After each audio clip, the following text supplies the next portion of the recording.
Hey everybody, this video is going to be a performance video. It's going to let you know how I ended up getting this awesome sash. Please stay tuned. If you happen to be from the Barony of Carillion within the East Kingdom, please like and subscribe. You know what? Even if you're not from the Barony of Carillion, please like and subscribe. This is a story I told at the baronial Bardic Champion competition. I hope you enjoy it. Hello. My name is Frank Douglas. I'm a professional juggler, a magician, an entertainer. I've been on adventures all over. Let me tell you, all over. And I've learned some skills. I'd really like to share those skills with you now. So come, let me show you some skills, and maybe someday, this could be you too. Take two. Stay tuned for the bloopers. Okay, I would really like to explain how I got this baldric, as I am the Bardic Champion to the Barony of Carillion. And I would like to tell you the story that I told that day to earn this baldric. However, I'd like to set the scene of the event before we do that. It was a pleasant day, but on the warm side. We were stuck in the heat and stuff. So we just planted ourselves under some trees in the shade, and it was very nice. But nobody was particularly interested in going first. Nobody just jumped right in. And as it was kind of the thing to do, I was like, okay, maybe I should. But there was this young lady there, kid, who very much wanted to be in this competition, but she insisted that she couldn't go first. I said, well, you should go first and we'll get going. And she said, no, you go first. I was like, no, you go first. And we went back and forth like this for quite a bit. And finally I'm like, well, I'll tell you what, I'll make you a deal. I'll make you a deal. I'll go first, and then you go next. A little bit of foreshadowing here. Kind of knew where I was going already. Her mother, meanwhile, is like going, shh, shh. And I'm like, oh, no. Let her go. Let her go.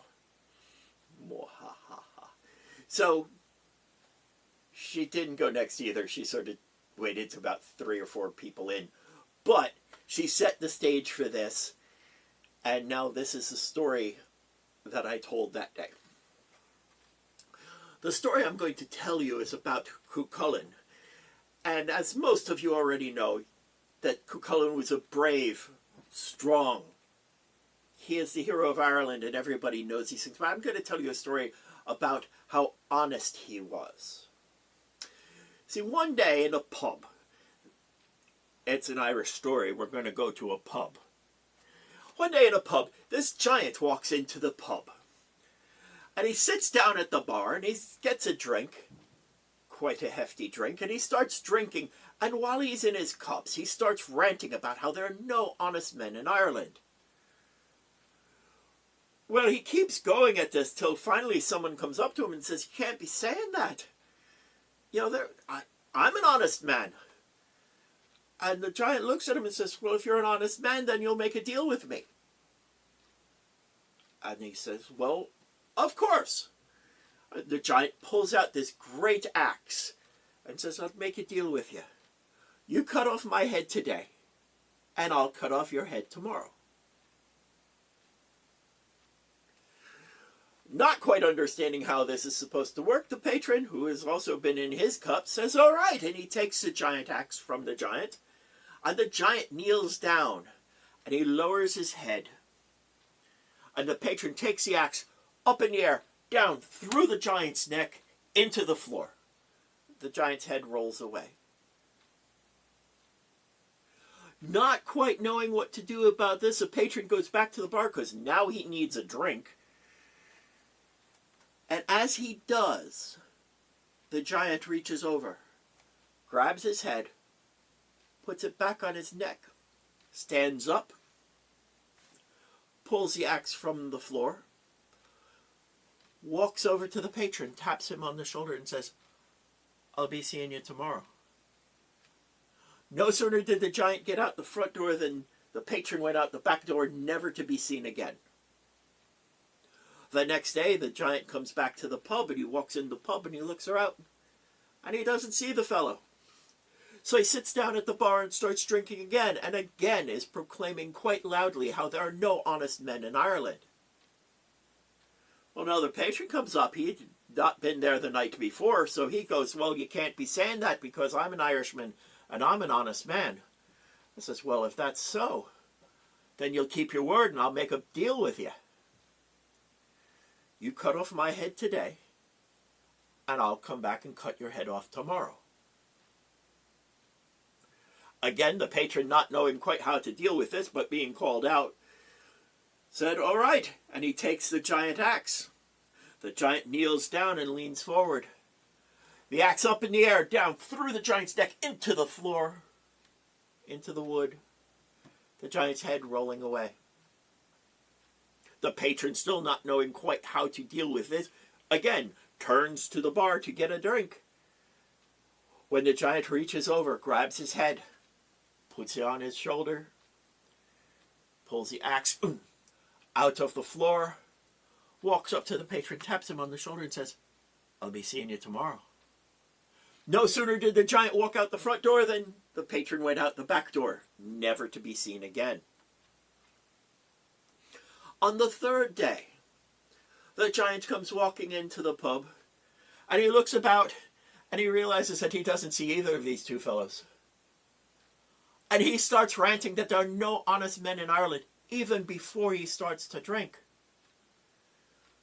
Well, on this night, Cuchulainn had come back from a hunting party, and he just came to have a drink and a meal for the night.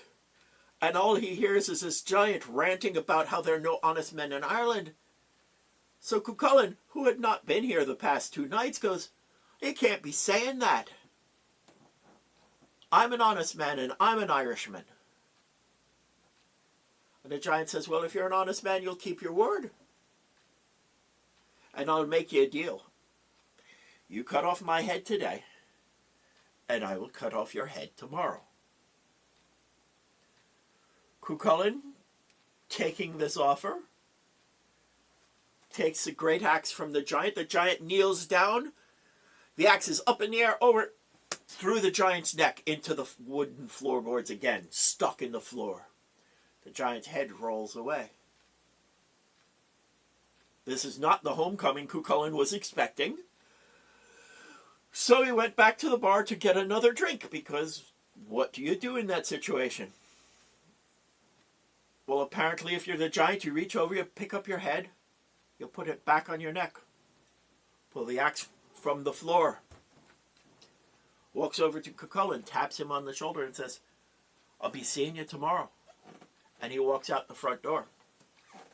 The barkeep is pointing to Cuchulainn, to the back door, to the back door. And Cuchulainn's like, I'm hungry, I'm tired, and I made a deal.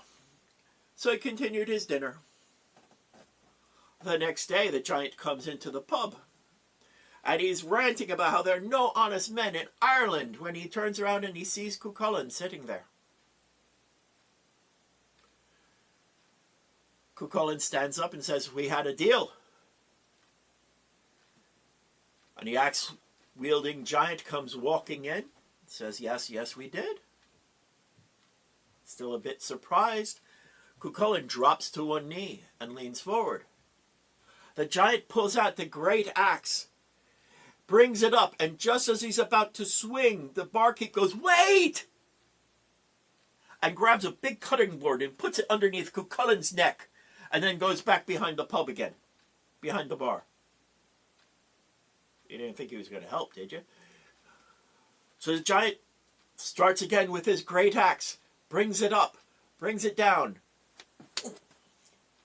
right into the floor, just above Cuchulainn's head. The barkeep faints. Leaving the axe stuck in the floor, Cuchulainn stands up, turns to the giant and says, but we had a deal. And the giant turns to him and says, yes, we did. But what would I gain from killing the only honest man in Ireland? Now I have to find those other two fellows. And he walks out the front door, never to be seen again. This is a story I told that day, and it was well received. I hope you enjoy this. If you have any questions, leave them in the comments below. And if you enjoyed the performance videos, I'm going to probably do some juggling and stuff also, but please feel free to mention. And again, if you like this video, please click like. If you subscribe, that would be awesome. Thank you very much. And to the Barony of Carillon, I am so sorry that we are in this situation right now where we don't get to play. But I'm so much happier that we get to avoid the plague than getting the plague. So, thank you all very much. Have a wonderful day. Be safe. Thank you.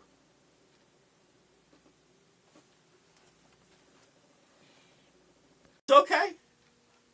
And the giant took a knee.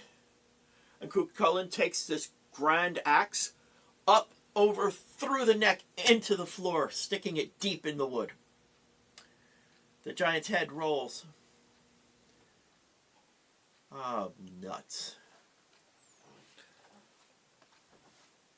And to be continued when we figure out what the hell's wrong with the electricity.